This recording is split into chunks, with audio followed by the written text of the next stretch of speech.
원하건대 주는 하늘을 가르고 강림하시고 주 앞에서 산들이 진동하기를 불이 섭을 사르며 불이 물을 끓임 같게 하사 주의 원수들이 주의 이름을 알게 하시며 이방 나라들로 주 앞에서 떨게 하옵소서. 주께서 강림하사 우리가 생각하지 못한 두려운 일을 행하시던 그때에 산들이 주 앞에서 진동하여 싸우니 주 외에는 자기를 앙망하는 자를 위하여 이런 일을 행할 신을 옛부터 들은 자도 없고 귀로 들은 자도 없고 눈으로 본 자도 없었나이다. 아멘. 저는 오늘 이 이사야 64장 1절에서 4절 본문 말씀을 근거로 고난당할 때 이와 같은 제목으로 말씀을 나누고자 합니다. 이 유다 백성들은 바벨론의 포로가 되어서 하나님의 선민이라는 이름과는 어울리지 않는 그런 비참한 생활을 살고 있었습니다. 이전까지는 하나님께 형식적인 그런 의식을 행하는 것으로서 우리가 하나님께 대한 소임을 다했다, 이렇게 안일하게 생각해 왔으나 지금의 상황은 그때와는 완전히 다른 상황이 된 것이죠. 저들이 걷잡을 수 없는 환난과 고난이 막 밀려 들어오고 있었습니다. 감당할 수 없는 고난과 환난이 저들을 엄습했습니다. 그제서야 유다 백성들은 하나님 앞에 진실된 기도를 올려드리기 시작합니다. 본문은 이사야 선지자가 백성들을 대표해서 기도를 올리는 형식으로 기록되어 있습니다. 하늘을 가르고 강림하시고 주 앞에서 산들이 진동하기를 불이 섭을 사르며 물을 끓임 같게 하기를 그렇게 간구하고 있습니다. 특별히 하늘을 가르고 강림하시기를 이와 같이 호소하고 있는데, 이 표현을 사용한 것은 하나님께서 마치 하늘 저편에서 하늘로 자기 자신을 가리시고 이 땅에 살아가는 이스라엘 백성을 외면하고 있는 것처럼 그렇게 보였기 때문에 하늘을 가리고 강림하시기를 그렇게 바라는 마음으로 호소하며 기도했습니다. 이사야가 볼 때 하나님께서는요, 어떤 하나님으로 보였냐? 자기 백성에 대해서 늘 하늘 저편으로 몸을 숨기신 것처럼 그렇게 보였습니다. 앞서 말씀드린 대로 이 이사야 선지자가 보기에는 이스라엘 백성들이, 유다 백성들이 어려움을 겪고 있을 때 늘 하나님께서는 침묵하셨기 때문에, 고통을 당해도 하나님의 백성이 늘 고통과 괴로움과 고난 가운데 처했을 때에도 침묵하시는 것처럼 보였기 때문에 그랬습니다. 정녕 이스라엘 백성들이 바벨론에서 포로 생활하는 이 70년 동안 하나님께서 자신을 철저하게 숨기시고 그들을 외면하신 것을 보았어도 하나님은 우리를 외면하시는구나, 우리를 저버리셨구나 라고 생각하기에 충분한 시간이었습니다. 여러분, 우리가 어떤 문제가 있어서 1년, 2년 기도하다가 시간이 오래 지나고 나면 하나님이 내 기도는 듣고 계시는 걸까? 이런 생각이 들 때가 있지 않습니까? 그런데 1년도 아니고 5년도, 10년도 아니고 70년이라는 세월 동안, 그 긴 세월 동안 하나님께서 말씀하지 않으시고 침묵하고 계시니 하나님이 숨어 계신 건 아닐까, 그런 느낌을 받은 것이죠. 그럼 하나님께서 어째서 이스라엘을 위해서 이 70년이라는 시간 동안이나 침묵하셨을까를 생각해 봐야 합니다. 답은 간단합니다. 이스라엘 백성이 하나님께서 많은 선지자를 통해서 회개를 촉구하셨고 돌이키라고 그렇게 말씀하셨음에도 불구하고 어땠습니까? 그 말씀을 멸시하고 듣지 않았기 때문입니다. 하나님께서는 이스라엘이 타락하자 그들을 하나님께로 돌이키기 위해서 무수한 선지자를 보내셨어요. 그런데 하나님은 그 선지자들의 경고를 무시하고, 이스라엘 백성들은 선지자들의 경고를 무시하고 듣지 않았습니다. 그러자 하나님도 그들을 내버려 두셨습니다. 왜 그러셨을까요? 그들이 회개하도록. 아무 일도 하지 않으시고 하나님도 입을 닫고 침묵하신 것입니다. 하나님께서는 비록 이스라엘 백성이 자기 백성이었어요. 그렇지만 하나님이 자신의 말씀을 듣고 순종하지 않을 때 어떻게 하셨습니까? 이방 나라의 침입을 받아서 멸망하는 그 순간에도 그들이 이방 땅에서 포로로 끌려가서 70년 동안이나 고통을 당할 때에도 자신의 몸을 하늘 저편으로 숨기시고 침묵으로 일관하셨다라는 것입니다. 잠언 1장 24절에 내가 불렀으나 너희가 듣기 싫어하였고 내가 손을 폈으나 돌아보는 자가 없었다 라고 말씀합니다. 이어서 도리어 나의 교훈을 멸시했고 나의 책망을 받지 아니하였다. 그러니까 완전히 하나님의 교훈, 하나님의 말씀을 그냥 철저하게 등지며 살았던 것입니다. 이를 감안할 때 이 말씀은요, 하나님께 이 자신의 말씀, 자신의 부르심에 응답하지 않고 오직 악한 일만 도모하는 이 사람들에 대해서 나는 너희들에게 철저하게 침묵할 것이야. 너희들에게 나를 나타내 보이지 아니하고 나를 감출 것이야. 여러분, 하나님이 우리에게 아쉬운 것이 있을까요? 전능하신 하나님이 우리 피조물에게 아쉬운 것이 있으실까요? 아쉬운 것이 없는 분이시죠. 그런 하나님께서 자신을 우리에게 나타내 보이시고 또 우리에게 자신의 말씀을 들려주시는 것은 우리로 부모가 자식에게 잘 되기를 바라는 것처럼 바른 길을 가기를 원하시고 또 의의 길, 생명의 길을 가라고 그렇게 하나님이 늘 우리에게 말씀하여 주시는 것이 아니겠습니까?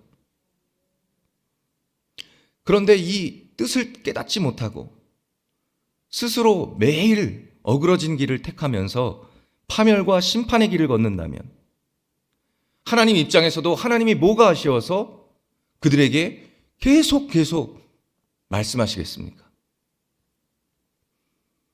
그러나 하나님은 자비와 긍휼이 풍성하시기 때문에 이 죄를 뉘우치고 돌이키기를 원하고 의의 길을 가고자 하는 자들에게 다시금 자신을 나타내 보여주십니다.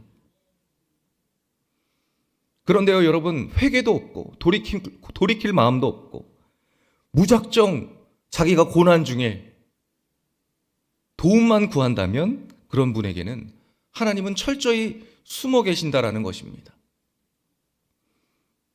그렇기 때문에 우리가 정녕 하나님의 임재와 하나님의 도우심과 이 하나님의 은혜를 구한다면 가장 먼저 무엇을 해야 되겠습니까? 하나님의 말씀에 귀를 기울여야 되는 줄 믿습니다.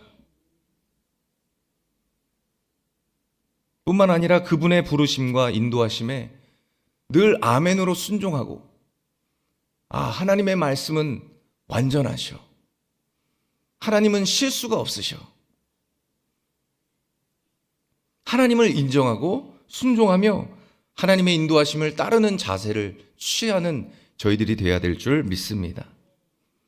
오늘 본문 2절에 불이 섭을 사르며 불이 물을 끓임 같게 하사 주의 원수들이 주의 이름을 알게 하시며 이방 나라들로 주 앞에서 떨게 하옵소서 라고 말씀했습니다. 이 구절을 보면요, 하나님의 강력한 능력이 뭘로 나타나느냐면 불로 나타납니다. 불로. 여러분, 불은 어떻습니까? 모든 것을 태우는 성질이 있습니다. 불이 한 번 붙으면 흔적도 없이 물체가 다 사물이 사라지고 말죠. 이 불은, 강력한 불은 쇠도 녹이는 힘이 있습니다. 그런데 이 불을 제어할 것은 또 뭐가 있느냐? 바로 물이 있습니다. 물은 불을 제어할 수가 있습니다. 그런데 이 물조차도 강력한 불 앞에서는요, 다 타버리고요. 다 증발해버리고 맙니다. 이 불이 강력한 힘을 가지고 있어서 잘만 다루면 우리에게 유익을 가져다 주지만 잘못 다루면 우리에게 엄청난 재앙을 가져다 줍니다. 오늘 이 이사야는요, 하나님의 권능의 역사를 이러한 불에 비유하면서 그러한 권능의 역사를, 이 강력한 불과 같은 권능의 역사를 원수들 앞에 나타내 보여주셔서 이방 나라들이 하나님의 권능으로 인해서 다 떨게 하여 주시옵소서, 이렇게 간구하고 있는 것입니다.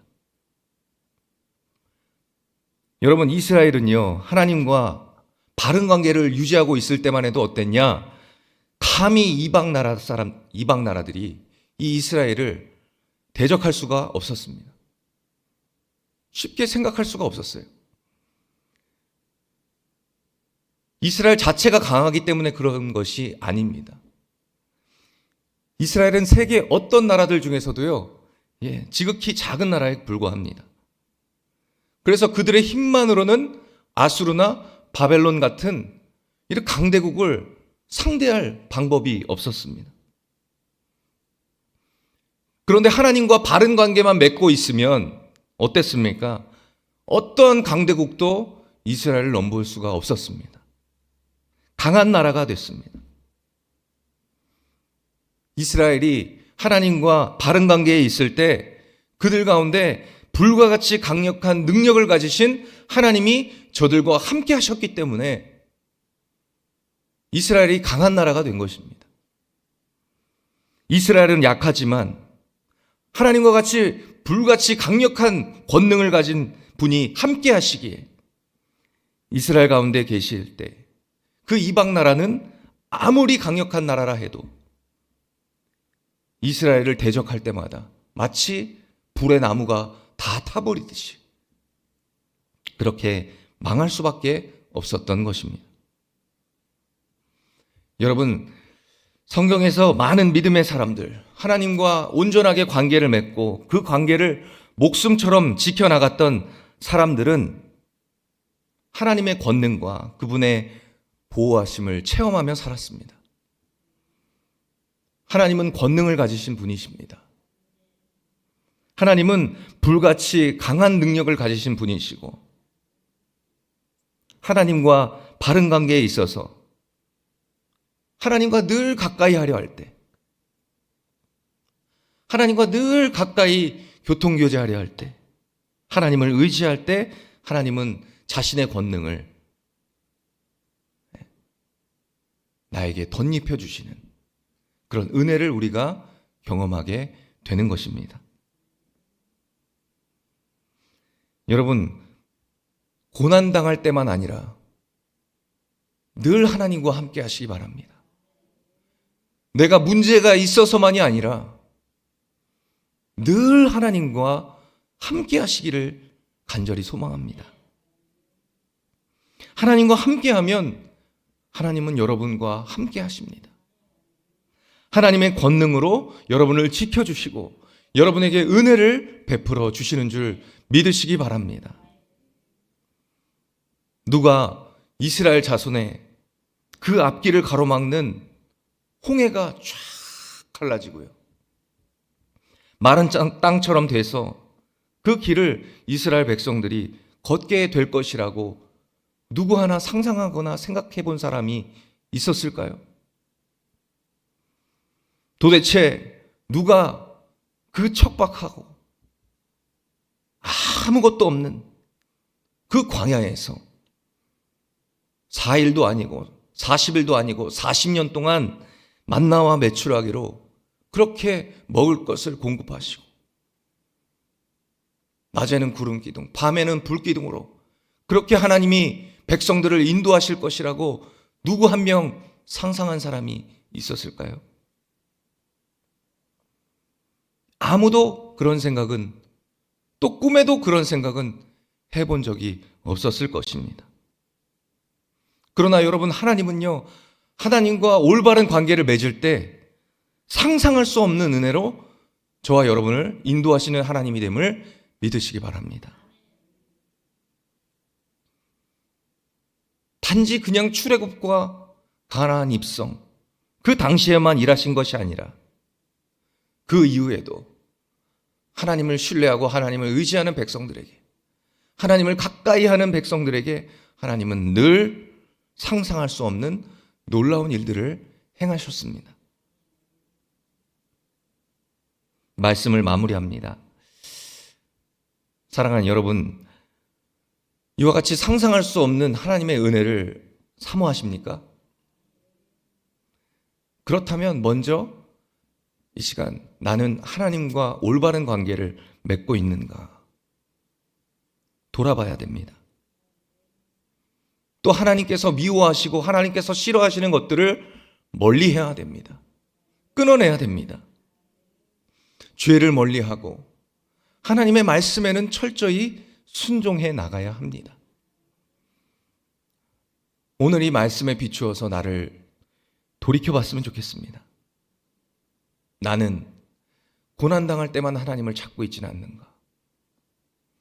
문제가 있고 기도 제목이 있을 때만 하나님을 찾고 있지는 않는가? 그래서 지금 내 처해진 상황이 하나님이 저 구름 뒤에 멀리 숨어 계신 것처럼 그렇게 느껴지지는 않는가?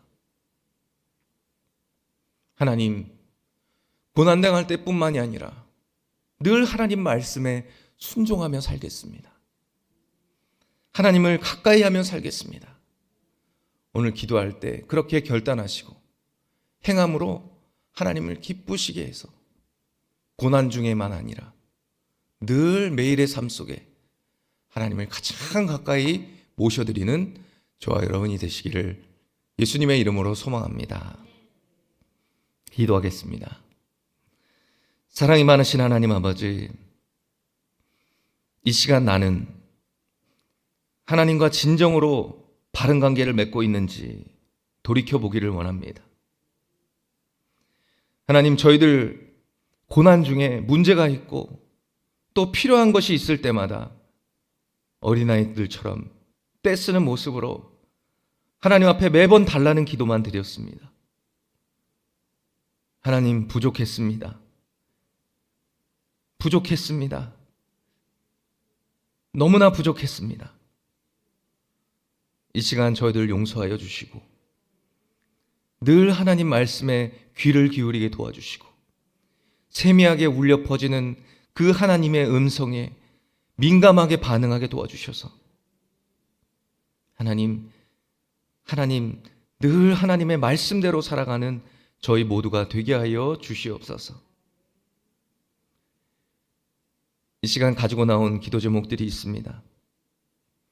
주님, 답답한 심정을 가지고 주 앞에 아뢰오니 주님 외면하지 마시고 가까이 귀를 기울이시고 우리들의 아버지 신음소리에 응답하여 주셔서 하나님, 우리들의 답답한 모든 문제가 언제 그랬냐는 듯이 다 사라져버리게 하여 주시고 마음의 시원함을 얻게 하여 주시고 하나님으로 인해서 늘 살맛 나는 인생 살아갈 수 있도록 주님 축복하여 주시옵소서. 감사함으로 주 앞에 예물 드린 손길을 기억하여 주시고 하나님, 그 손길 위에 하늘의 신령한 것들로 가득가득 채워주시기를 기도하오니 주여 은혜를 베풀어 주시옵소서. 감사하고 살아계신 예수님의 이름으로 간절히 기도 올려옵나이다. 아멘.